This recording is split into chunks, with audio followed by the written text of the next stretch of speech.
네, 이동훈입니다. 매몰 밴드위스 이슈에 대해서 살펴보겠습니다. 민매핑을 통해서 캐시를 최대한 활용해서 밴드위스 바틀렉을 줄이는 이야기를 했는데, 근본적으로 이 텍스트 데이터 자체를 갖다 줄이는 방법이 더 본질적인 답이겠죠. 그게 결국 텍스처를 어떻게 압축하느냐, 텍스처 컴프레션, 압축의 이슈가 될 겁니다. 우리가 보통 픽셀당 몇 비트의 정보를 할당하여서 정보를 표현하느냐를 갖다가 어떤 BPP라고 부릅니다. 비트 퍼 픽셀이죠. 일반적으로 우리가 알다시피 하나의 컬러를 표현할 때는 R, 레드, 그 다음에 그린, 블루라는 세 개의 빛의 사문서죠. 이 사문서를 이용해서 컬러를 갖다가 표현하는데요. 가장 일반적으로 우리가 이 각각의 8비트씩을 할당하죠. 그리고 어떤 브랜딩이나 다른 요소를 위한 보조적인 채널 보통 할당을 더하기도 합니다. 우리가 이거 알파 채널이라고 부르는데, 자, 그래서 이제 알파 채널이 없을 경우에는 자 24비트 알파 채널까지 포함했을 경우에는 자 32비트 정도가 결국은 일반적으로 한 픽셀당 부여되는 어떤 정보의 양이라고 보실 수가 있어요. 근데 이게 한 픽셀이죠. 근데 우리가 만약 텍스처가 2048 앞에 쓴 것처럼 2048 사이즈를 가지고 있다면 결국 이 32비트 컬러를 표현하는 컬러 레졸루션 32비트에다가 2048, 2048을 곱해주면 전체 비트 수가 나올 겁니다. 이게 이 정도 비트라고 합니다. 대략 바이트로 표현하면 1바이트가 8비트니까 16메가바이트 정도가 필요해요. 그러니까 이 기본 용량이라면 이 용량을 어떤 식으로든지 좀 줄일 필요가 있을 텐데, 뭐 텍스처 압축 자체를 갖다 여기서 가르치려고 하는 건 아닙니다. 지금 현재 상황에서 많이 쓰는 거는 우리가 DXT라고 부르는 블록 기반 압축 기법을 많이 씁니다. 거의 필수적으로 텍스처는 압축된다 보시면 돼요. 이 블록 기반 압축을 썼을 경우에 용량은 한 4분의 1에서 6분의 1로 아주 많은 용량이 줄어듭니다. 정말 많은 압축 기법이 있는데요. 대표적인 것들이 ETC, FIVRTC, ASTC 등 압축 기법이 있습니다. 우리가 쓰는 엔진마다 이러한 압축들을 갖다가 보통 디폴트로 제공해 줍니다. 지금 이 표는 유니티에서 디폴트로 제공하는 텍스처 압축인데요. 자, 플랫폼별로 윈도우나 리눅스, 맥OS에서 쓰이는 디폴트 압축 기법들 24비트, 32비트, RGB, DXT, 1, 5 이런 식의 기법들도 있고요. 그 다음 인터넷 웹상에서 쓰는 웹GL용 압축 기법, 그 다음에 모바일폰, 안드로이드나 iOS, tvOS 등이 여러가지 압축 기법을 디폴트로 제공하고 있습니다.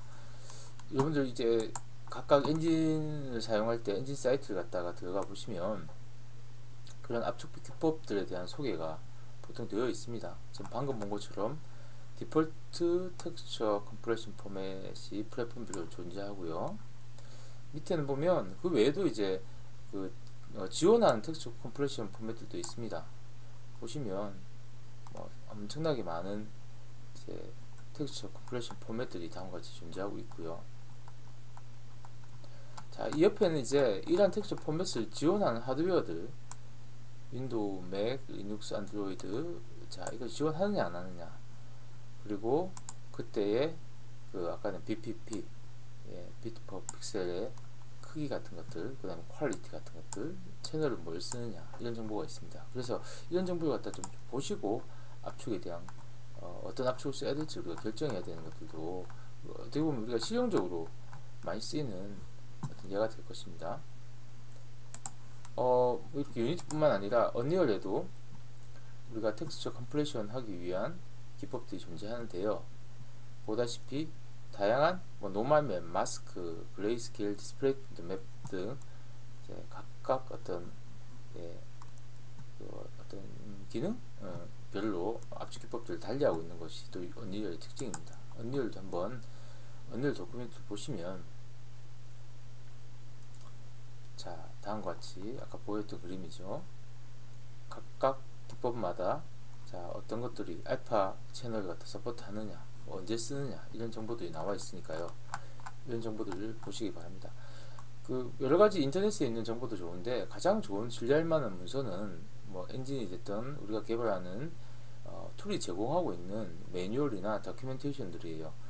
우리가 텍스처 컴플레이션에 대한 것이 필요하다 우리가 배웠기 때문에 이에 관련된 가장 공신력 있는 정보는 이런 공식 다큐멘트, 공식 문서를 통해서 확인하시면 보다 빠르고 쉽게 또 믿을 만한 정보를 얻을 수 있다고 봅니다. 자, 조금 정리해 봅시다. 텍스처 최적화가 메모리 밴드위스를 위해서 필요하다. 메모리 밴드위스를 좀 덜 사용하기 위해서 여기 밴드위스 바틀렉을 발생시키지 않기 위해서 필요하다라고 이야기를 했었죠. 자, 이걸 첫 번째 배운 것처럼 민맵을 갖다가 필수적으로 쓰자. 두 번째 방금 했었던 텍스처 압축 기법을 쓰자. 자, 이 두 가지 이야기를 주된 이야기로 이야기했고요. 이건 뭐 거의 뭐 필수적으로 쓰는 겁니다. 그 외에 우리가 주의할 것도 몇 가지만 살펴봅시다. 텍스처 매핑할 때 결국 텍스처와 메쉬의 사이즈에 따라서 텍스처 샘플링이 달라지는데 텍스처 샘플링을 갖다가 텍스처 필터링이라고 부르거든요. 이 옆에 그림을 보시면 우리가 선형적으로 매핑했을 때 이 끝에 보시면 상당히 뭡니까? 프로클링이 상당히 많이 발생하는 거 볼 수 있죠. 번뜩번뜩거립니다. 이거 갖다가 결국 우리가 샘플링 할 때 데이터들이 계속 바뀌어서 그런 거거든요. 이걸 보관하기 위해서 우리가 보완하기 위해서 보관 기법을 많이 씁니다. 인터폴레이션 기법들이죠. 그래서 하나의 민맵 안에서 우리가 샘플링 해야 될 어떤 텍스트의 지점 주위의 정보들을 통해서 보관할 때는 기본적으로 바이리니얼 인터폴레이션을 쓸 수 있어요. 근데 다음과 같이 블러가 상당히 심한 현상을 다시 볼 수가 있죠. 그리고 우리가 선택하려는 민맵 하나만 가지고 하는 것이 바이리니얼 인터폴레이션이라면 우리가 지금 현재 메시 레졸루션이 딱 하나의 민맵과 정확하게 일치하지 않잖아요. 따라서 우리가 텍스처 쓰려고 하는 민맵이 두 개 사이즈, 우리가 이만한 사이즈를 만약에 매핑하려고 하면 그보다 더 작은 민맵과 더 큰 민맵이 있겠죠. 각각 바이리니어 인터폴레이션에서 그 결과를 합쳐서 결론을 다시 한번 인터폴레이션 하는 기법이 트리니어 인터폴레이션입니다.